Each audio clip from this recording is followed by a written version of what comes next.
We begin today in Venezuela, where thousands are feared dead after back-to-back powerful earthquakes struck the country Wednesday evening, collapsing buildings in the capital Caracas and surrounding areas. Venezuela's acting president, Delcy Rodríguez, has declared a state of emergency as rescue workers frantically search for survivors in the rubble of dozens of collapsed buildings. The current death toll is at 164, with 1,000 people injured, but the U.S. Geological Survey warns there's a high chance the death toll could rise into the tens of thousands or even top 100,000. The first earthquake registered 7.2 on the Richter scale and was followed less than a minute later by an even more powerful 7.5 magnitude earthquake. It's the most powerful earthquake to hit Venezuela in a century. This is acting President Delcy Rodríguez speaking on state television earlier today. Debo informar que el estado más afectado. I want to inform that the state most affected by this incalculable seismic phenomenon is La Guaya State.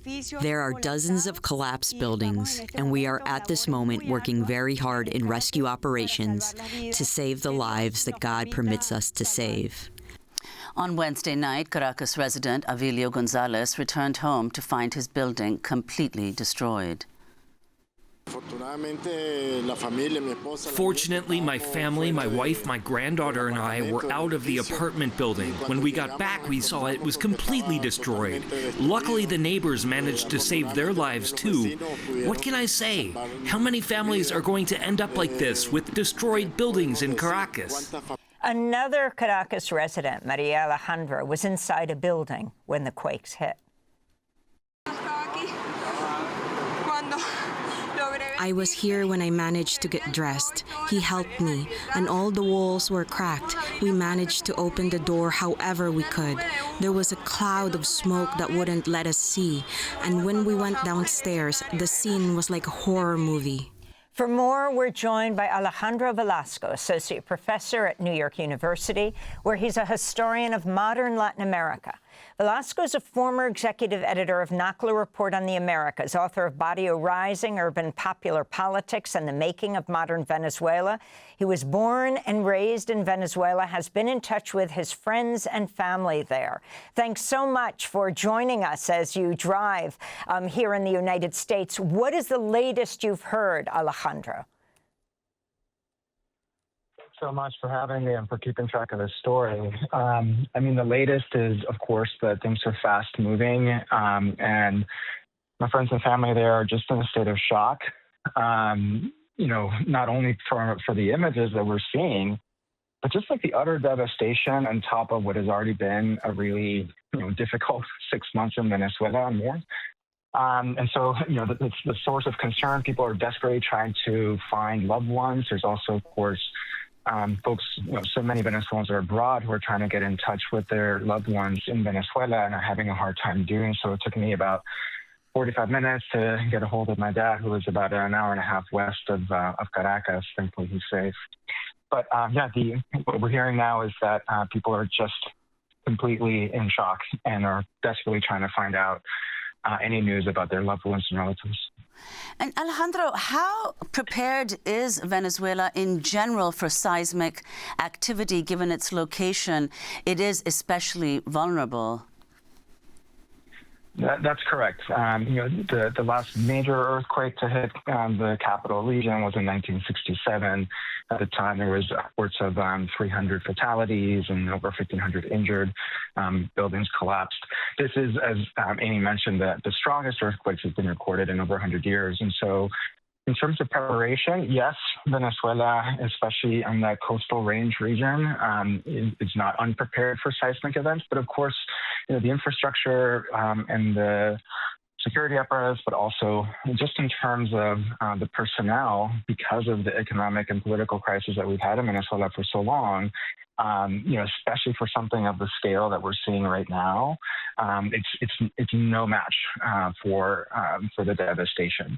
And so it's been gratifying to hear from neighboring countries, even those that have had, very significant ideological opposition to Venezuela, like the new government in Chile, saying that they are ready to deploy, assistance, whether it be personnel or material to Venezuela. So that at least has been really quite gratifying to see. And there have also been reports, Alejandro, of disruptions, understandably, disruptions to the internet. So is it possible that we don't really know the extent of the damage in areas outside Caracas? That is absolutely the case, and it is also true that, again, amidst the economic crisis of Venezuela, it's been mostly Caracas that has kind of lived in a little bit of a bubble in terms of services, in terms of attention to infrastructure and whatnot, and it's the outer regions, the provinces, where there's far less attention paid. And so, some reports that we're getting out of further out states like Bolívar suggest that there's significant militarization and control of information. And so it's certainly possible, not only that we don't know the extent of the damage, but even if we, had perfect internet connection, even in that situation, I think the extent of the earthquake and the devastation is going to take us days, if not weeks, to really get a hold of. And finally, Alejandro, since we have you on and you're a historian of modern Latin America, your response to, it looks like in Colombia, the right-wing candidate, de la Espriella, has been announced the winner of the presidential election there to replace the leftist President Petro, and that Fujimori is poised to take control of Peru. Yeah, I mean, we're seeing, I think, in Latin America, the pendulum swing, which, began a few years back with Bukele in El Salvador and then Milei in Argentina. Obviously the left had been in significant turmoil for some years, and that has affected economic development in several countries. And so in some ways what we're seeing is a kind of shift to a populist right. I think what's really significant about Colombia in particular, of course, is that the election was so tight, and we're getting reports now that, the margin of victory really was held, as in the case of Peru, by Colombians living abroad. And so I think that's suggesting something about the shifting dynamics of electoral politics and power plays in Latin America, where it's not so much the domestic constituencies that are calling the significant shots, but it's the expatriate constituencies, which have very different interests and alignments that they are motivated by.